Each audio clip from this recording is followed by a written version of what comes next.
Second season. Am I able to get this off of here? Why is this? Whatever. Caitlin Clark's second season in the WNBA with the Indiana Fever was limited to 13 games due to a series of injuries, including groin and ankle problems. Despite her absence, including groin and ankle problems, teammates Aaliyah Boston and Kelsey. Respectfully, how exactly am I supposed to sit through this? I've got a migraine just watching it. When the biggest star in women's basketball feels the need to publicly check your social media team over content about your second best player, that's not a small issue, that's a red flag. And what makes this even more embarrassing? It's not just one poorly made video. It's a glimpse into a deeper dysfunction brewing inside the Indiana Fever organization. Jefferson inside. What is that? What is that? Why does it look like this? Charging Gustafson. Who's in who? Yo, I heard the social media team, somebody got fired. I don't know. But this is ridiculous. This is embarrassing. Who posted this? Who's responsible for this low-level, low-quality crap that got Key Nile? Who's responsible for this? What are we talking about? Take a look at that footage. That's what the Indiana Fever officially posted on Instagram Sunday to spotlight Aaliyah Boston and her 24 blocks and unrivaled the highest total in the entire league. Boston has been dominating defensively, swatting shots left and right like Dikembe Mutombo in his prime, averaging 2.2 blocks per game. She just wrapped up the best season of her 3-year career, putting up 15 points, 8 rebounds, and earning her first all-defensive team selection. And this is how they choose to celebrate it?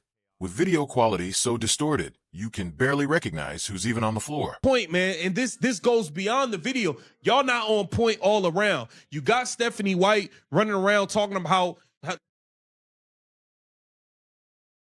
Kelsey, you're not on point. You got Kelsey Mitchell talking about how she could just look at Stephanie White and tell she just believes in her. And Stephanie White done told her it's her team. Y'all not on point. Y'all not on point. Everybody needs to get on point. Kane has every right to be frustrated. She's already navigating tension with the Women's National Basketball Players Association, as ongoing CBA negotiations cast a shadow over the entire 2026 season. The league and the players are locked in a serious stalemate, and now even her May 9th season opener against Paige Buchers and the Dallas Wings feels uncertain. She's watching the business side of the WNBA grow increasingly unstable. And on top of all that, the team she represents can't seem to handle something as basic as putting out clean, professional social media content. Talking about how Kelsey, you're not on point. You got Kelsey Mitchell talking about how she could just look at Stephanie White and tell she just believes in her. And Stephanie White done told her it's her team. Y'all not on point. Y'all not on point. Everybody needs to get on point and stop playing games. All right? Come on, man. Here it says Clark hopes to begin her third season with the Fever on May 9th as Paige Buchers and Dallas Wings are scheduled to come to Indianapolis. However, the 2026 season is in jeopardy thanks to the stalemate between the league and the players over a new CBA agreement. Indiana Fever got to get on point, man. I think it's absolutely ridiculous. But let's be honest about what's really going on. This isn't just about one blurry, low-quality video. There's a growing pattern with the Indiana Fever when it comes to how they handle Caitlin Clark. Think back to what head coach Stephanie White said earlier this season, comments that suggested other players were the priority. Then you have Kelsey Mitchell openly sharing how much belief Stephanie pours into her, describing moments where the coach looked her in the eye and said, "This is your team. Your team." Meanwhile, the Fever had 3 All-Stars, Clark, Aaliyah Boston, and Mitchell. Clark put up 16.5 points and nearly 9 assists, despite being limited to just 13 games because of a groin strain and lingering ankle issues.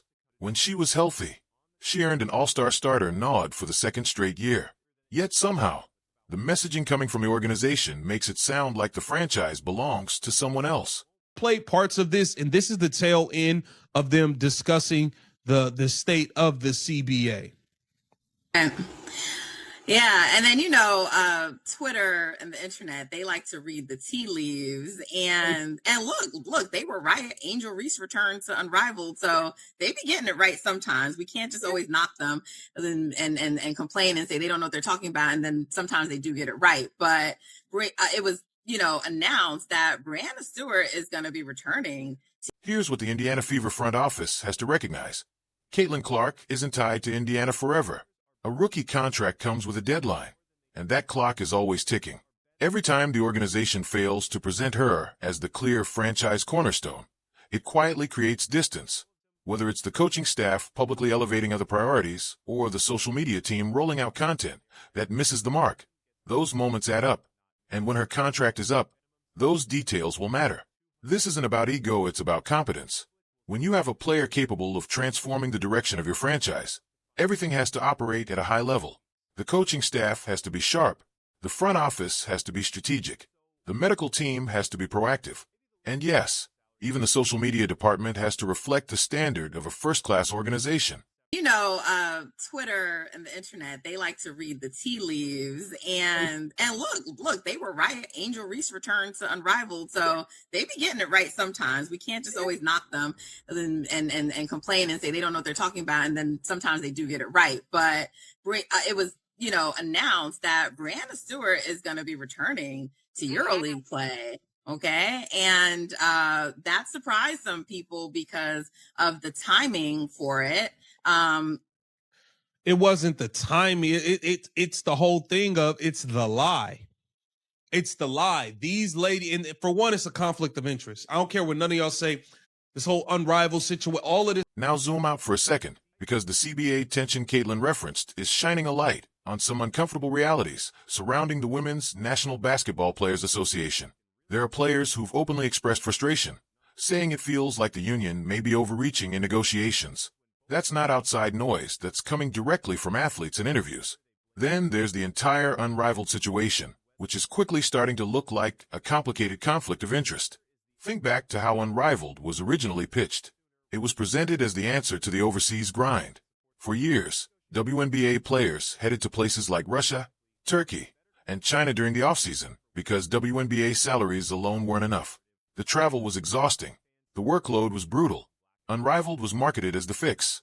Stay in the United States, play 3-on-3 basketball in Miami during the winter, earn strong pay, and protect your body heading into the WNBA season. On paper, it sounded like the perfect solution. Doing it. That's what I'm saying. A lot of the people in the WNBPA, they've been lying this whole time, bro. I'm be honest with y'all. A lot of people in the WNBPA been lying.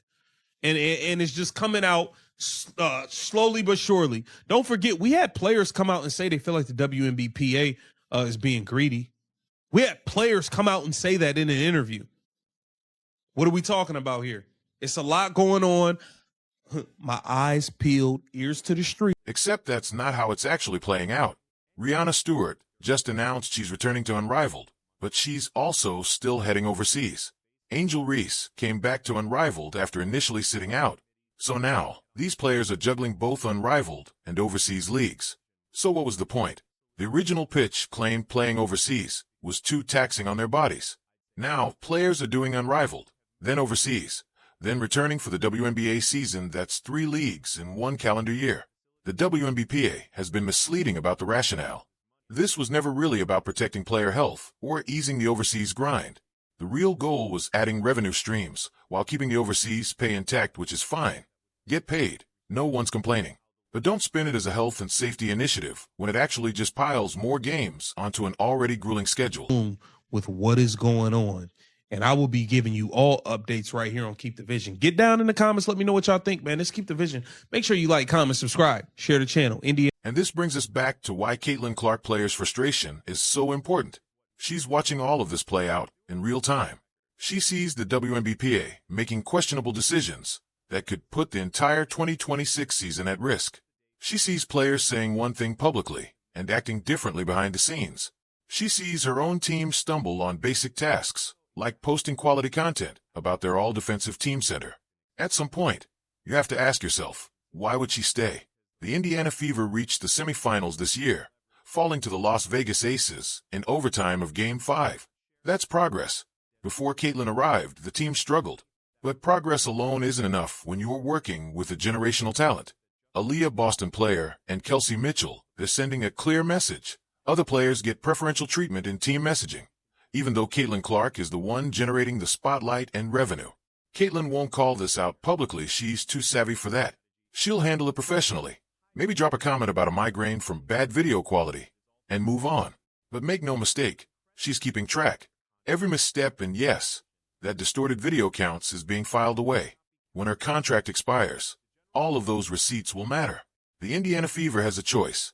They can get organized across every department, treat Caitlin like the franchise player she is, and build a sustainable contender around her, Aaliyah Boston and Kelsey Mitchell. Or they can keep half-stepping, sending mixed messages about who the team belongs to, and embarrassing themselves with amateur social media content. Here's the reality. Caitlin Clark has options. When her contract ends, every other WNBA franchise will be watching how Indiana handled their star and thinking, we would never make those mistakes. That social media blunder is just a symptom. The real problem is organizational dysfunction. The Fever need to fix it before they lose the best thing their franchise has ever had, and the clock is ticking on that rookie contract. Indiana, it's time to get it together across the board. No excuses. No half-stepping. Caitlin Clark isn't required to stay forever, and the way things are handled now, you're giving her every reason to leave. What do you think? Is Indiana doing enough to keep Caitlin Clark long-term? Or are they fumbling the bag? Drop your take in the comments. Hit that subscribe button. And let's keep this conversation going, because this story is far from over.